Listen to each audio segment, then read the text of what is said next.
Hello students, how are you? I hope you all are well. In last video, we have studied about motion and time and topic speed. तो बच्चों इस बार हम पढ़ेंगे measurement of time. इसका topic है measurement of time और part 3. Measurement of time यानी कि समय का मापन हम कैसे करते हैं.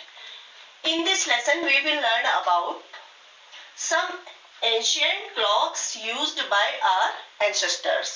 यानी कि हमारे पूर्वज जो थे, पुराने लोग जो थे, वो किस तरह की क्लॉक्स का इस्तेमाल करते थे. सेकंड है the common thing in most of the clocks. जो कॉमन थिंग थी सभी क्लॉक्स में, जो कॉमन बात थी वो क्या थी.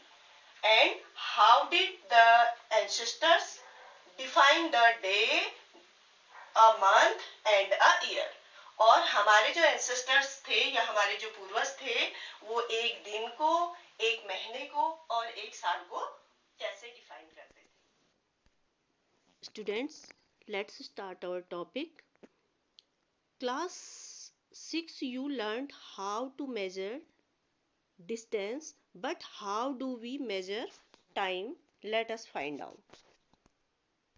तो बच्चों कक्षा 6 में आपने यह पढ़ा कि दूरी को कैसे मापा जाता है, दूरी को मापना सीखा. परंतु आज हम ये जानेंगे कि टाइम को कैसे मेजर किया जाता है या टाइम को कैसे मापते हैं. तो चलिए इसका पता लगाते हैं. Measurement of time. Measurement of time. If you did not have a clock, how would you decide what time of the day it is? जब आपके पास घड़ी नहीं होती है, तो आप कैसे जानेंगे कि यह कौन सा समय है या इस समय कौन सा समय हो रहा होगा, ये क्या बज रहा होगा. आपको पता चलेगा? नहीं पता चलेगा. Have you ever wondered how our elders could tell the approximate time of the day by just looking at shadows? तो आपको ये जानने की उत्सुकता हुई होगी, आप ये जानना चाहते होंगे, यह जानकर आपको आश्चर्य होता होगा कि हमारे जो एल्डर्स थे यानी कि हमारे जो बड़े लोग थे, जो पूर्वज थे, वो लोग बिल्कुल अप्रोक्सीमेट टाइम, बिल्कुल सही टाइम बता देते थे. किसको देख के? शैडो को देख के, छाया को देख के वो बिल्कुल सही समय का अनुमान लगा लेते थे. How do we measure time interval of a month, a year? और किस तरह से हम एक वर्ष और एक काल के अंतराल को, एक समय को और एक मंथ को यानी कि महीने को मापते होंगे. Our ancestors noticed that many events in nature repeat themselves after defined intervals of time.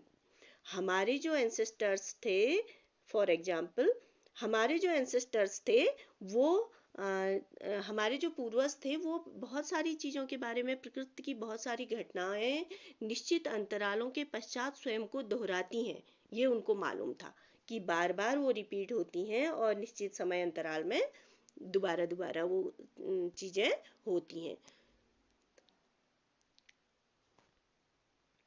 For example, they found that the sun rises every day in the morning, and the time between one sunrise and next was called a day. तो उन्होंने ये पाया कि उनको पता चला कि सूर्य प्रतिदिन प्रातः उदय होता है ना. तो एक सूर्योदय से अगले सूर्योदय के बीच का जो समय था उसको उन्होंने किस रूप में मेजर किया? एक दिन के रूप में. उसको उन्होंने एक दिन बोल दिया. यानी कि सूर्योदय से अगले सूर्योदय का जो समय है वो क्या हो गया? एक दिन हो गया. A month was measured from a new moon to next. और जो मंथ है उसको कैसे मेजर किया?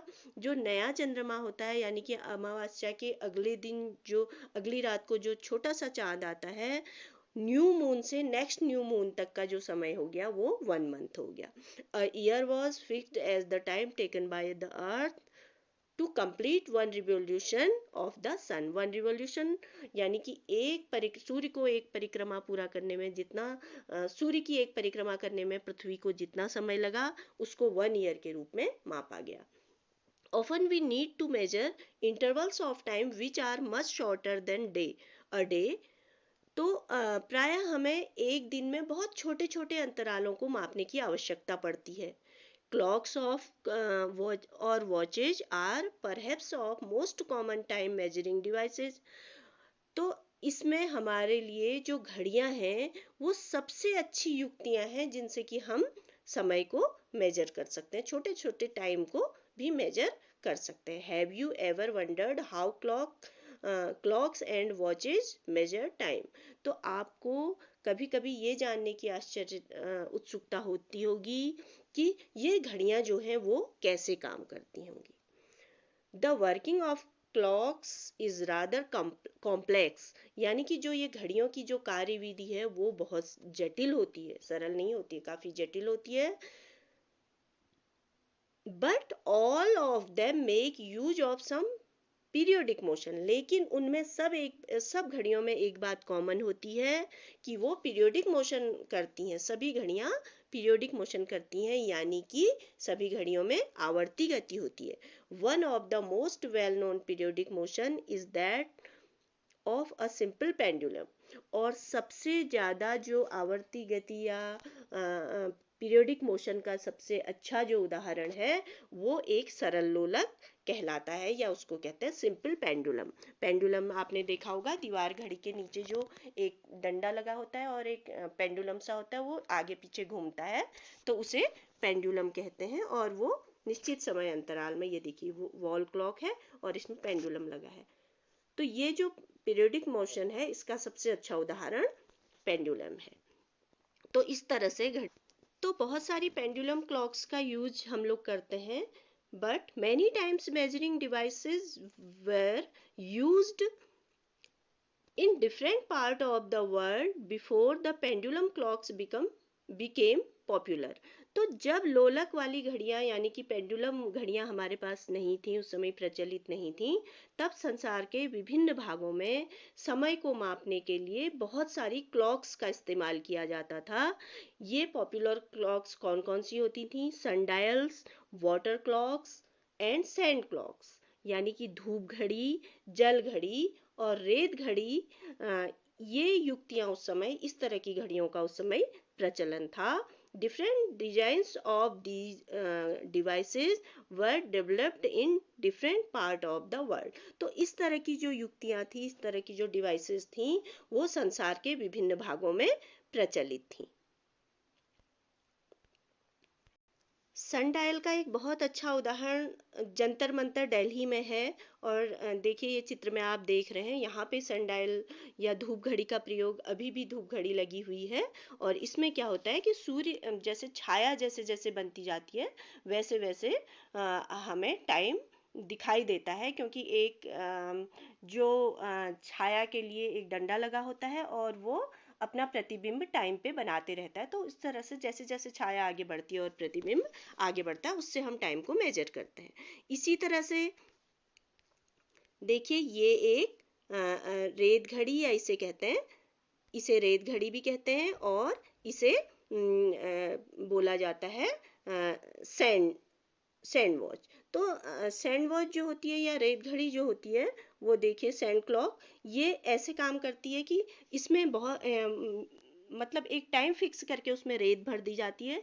जितने टाइम में वो रेत गिरती है वो टाइम मेजर हो जाता है. मान लीजिए 1 घंटे तक की रेत भरी होगी कि 1 घंटे में इतनी रेत गिरनी है, तो वो रेत उस टाइम को मेजर कर रही होगी, या 1 घंटे की या आधे घंटे की, जितना टाइम उसमें फिक्स होता है. ऐसे ही ये एक वाटर क्लॉक है.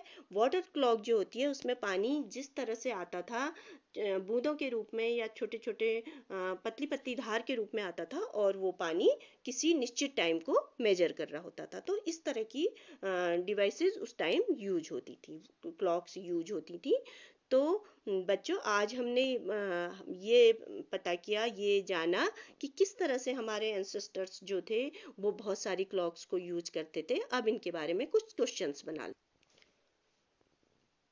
पहला क्वेश्चन है, name some ancient clocks used by ancestors. Name some ancient clock. कौन कौन सी क्लॉक थी उस time? Sundials, water clocks and sand clocks. what is common in most of clocks? बहुत सारी clocks में क्या common होता था? All of them show periodic motion. What were the definition of a day, a month and a year for our ancestors?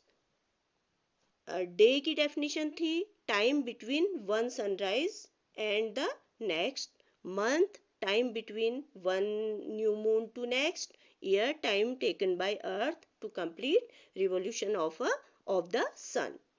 तो इस तरह से कुछ क्वेश्चंस हमने इसमें जाने, कुछ चीज़ों के बारे में जाना. और देखिए ये चित्र में दिखाया गया है, ये सनडायल है, ये वाटर क्लॉक्स हैं एंड ये सैंड क्लॉक है. तो इस तरह से आज हमने मेजरमेंट ऑफ टाइम के जो पहले की जो क्लॉक्स चलती थी उनके बारे में जाना. तो बच्चों आपको ये चैप्टर अच्छा लगा होगा, ये टॉपिक अच्छा लगा होगा. Thank you.